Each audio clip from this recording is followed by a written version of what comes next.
The most difficult part about being a seller in this market is that there is no market urgency. Buyers aren't rushing out because prices are not going up, so there's no fear of missing out or being priced out of the market. In fact, prices are actively coming down. There is not a slew of buyers and renters that need to get into homes. In fact, across Canada, we're experiencing a contracting population and reduced immigration, which will be in place for the foreseeable future. And so we're in a bit of a holding pattern right now. For the second year in a row, we had a very weak spring market. It wasn't as bad as last year's, but it was barely better. And I know the June numbers, which will be out imminently, are also going to look pretty bad.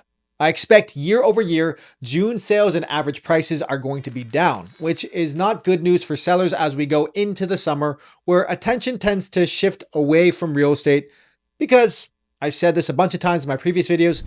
Summer is so short here in Canada and everyone just wants to enjoy it.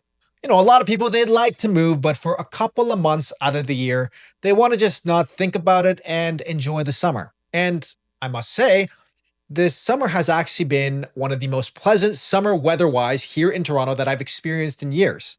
There are genuine market wants. I'm talking with window shopping homebuyers at open houses, with sellers that genuinely have a desire to sell. First-time homebuyers want to get into their first home. Many homeowners want to downsize. Some want to upsize, but few people are actually really going forward and accomplishing it. Some of it is out of fear. What if we try to sell our home, but there is no buyer? What if I got to sell under what I want to sell for? If you're a buyer, what if I lose my job? What if inflation rises and interest and mortgage rates go higher? What if I could get a better deal further down the line? All of these are, of course, legitimate reasons. But I was recently thinking about a concept that I learned in a negotiation course I took a while back. This concept is called BATNA, which stands for Best Alternative to Negotiated Agreement. It was developed at Harvard Business School and asks for the decision maker or negotiator to question, what if this doesn't go through? Then what? In a real estate context, what if I don't buy this property? Or what if I don't sell to this buyer? What then? And you can have either high BATNA, which essentially means that you are okay walking away from a deal if you don't get what you want. Say your life doesn't change, but it doesn't get worse. Or you can have low BATNA, which means that it's very difficult to walk away from a deal for whatever reason. Maybe you have a timing restriction. Maybe you're a buyer and have been searching for years, and this is the only property that meets all your criteria. So, in that case, with low BATNA, the alternative doesn't need to be catastrophic, but the offering on the table could be so compelling that it's hard for the buyer to accept losing it. So basically, there are no better options or no options that are as highly desirable as the one in front of you. And over the past 6 months, as I've talked with buyers and sellers alike, I've realized that for many buyers and sellers, at least here in Etobicoke in Western Toronto, where I practice most of my real estate, they mostly have high BATNA. Yes, people have a desire to buy and to sell, and they want to move, but it's not a need. If they don't get a good deal or sell at a desired price, maybe they don't sell. And this is really interesting because when you think about how the market moves, it's actually dictated by people who have low BATNA. The buyer who buys because they have a baby due or are getting married. They are resolute on buying because events are pushing them to. And the seller who sells due to health or divorce or financial reasons and must sell regardless of market conditions. But whether they're on the buy side or the sell side, stakeholders who have low BATNA, they are the market. The market exists between sellers who must sell and buyers who must buy, because it's not what homes in your neighborhood are listed for, it's about what they sell for that determines market value. As prices have come down year over year the past 4 years, buyers inherently have higher BATNA than sellers simply because every year that they've waited longer, the market has rewarded them with lower prices. So if you're a buyer at a high enough bird's eye view, your best alternative is actually just to wait things out longer if you don't get what you want. And even if you are a buyer on a time crunch, say you want to buy and move before the school year starts, which reduces your BATNA, you still have high leverage because you have a lot of selection in this market. So if one house doesn't agree with your price, you can try again at the next house.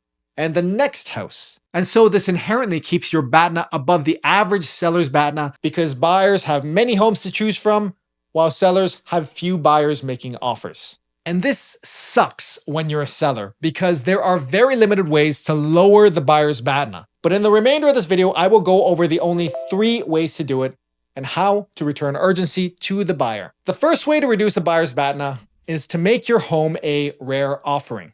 Obviously, if your home is kind of rare in your neighborhood or city, that already helps. But you don't necessarily have to have a rare home to make it a rare offering. You just have to be unquestionably the best option out of all the options that a buyer can choose from. So how do you make your home a more exclusive offering? Well, firstly, improve it. Make your home more comfortable, make it more attractive, make it a better looking home. Make it more desirable than the other homes. But that can mean renovation and replacement and can cost a lot of money and take a lot of time. Perhaps if you're a low BATNA seller, these are resources that you don't have access to. Truthfully, with the direction that the market has been heading, you may not see a one-to-one return on investment, but nonetheless, it should be obvious that a beautiful home is a better, more attractive option than a dated home. Okay, so maybe that's not a realistic option. So your home is your home. We can't change it. It's cost and time prohibitive. 2, from a presentation perspective, make it a rare offering. Then the second thing that you can do, the next best thing, is to make it a rare offering in terms of price. Be the lowest priced option for a home of your type. And you can't just compare it to your street or building if you're a condo. You'll probably have to assess it by your neighborhood, comparing your home to other similar homes within a 1 to 2 kilometer radius. In terms of price and value, are there many better alternative options to yours? If yes, well then they are the best and likely will be the first option when compared to your home. So you will have to make yours the best option to be able to move this summer. And this can be very uncomfortable to assess because in a way, you're giving up potential money to sell it. And in doing so, you're admitting to yourself that you have low BATNA, that your alternative option of not selling at all is not really an option. But as I said, the market is defined by low BATNA. Now, when comparing your home to other similar homes in this market, there's a bit of a caveat here because some homes have unique features that only a few years back, buyers would pay a hefty premium for, like a basement walkout, or backing onto a ravine, or having a widening lot. And your home may have 1 or 2 premium features, which is how you justify a higher price. But in a way, by adding the cost on top of what otherwise similar bungalows in your neighborhood are selling for, you're not making it the unquestionable best option. You're just making it another option that happens to have those features that you have to pay extra for. So something to keep in mind. Now, the third and last way to reduce a buyer's BATNA is to wait to be in the high market season. That will be waiting until the fall market of 2026 or spring market of 2027. This won't guarantee a better price for you, especially if economic and political factors negatively impact buyer and seller confidence. But during these high market seasons,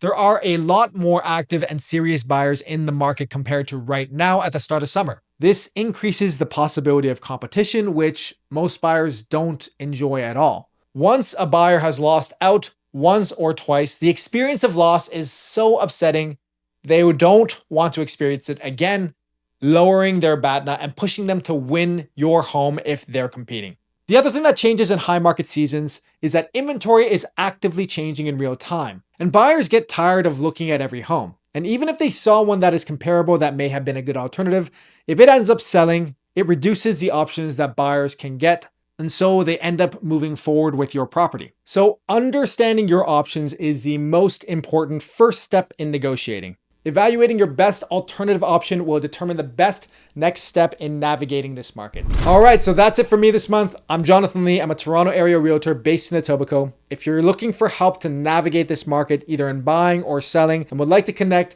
you can reach me using the contact information below. Thanks for watching. I'll see you guys next month. Cheers.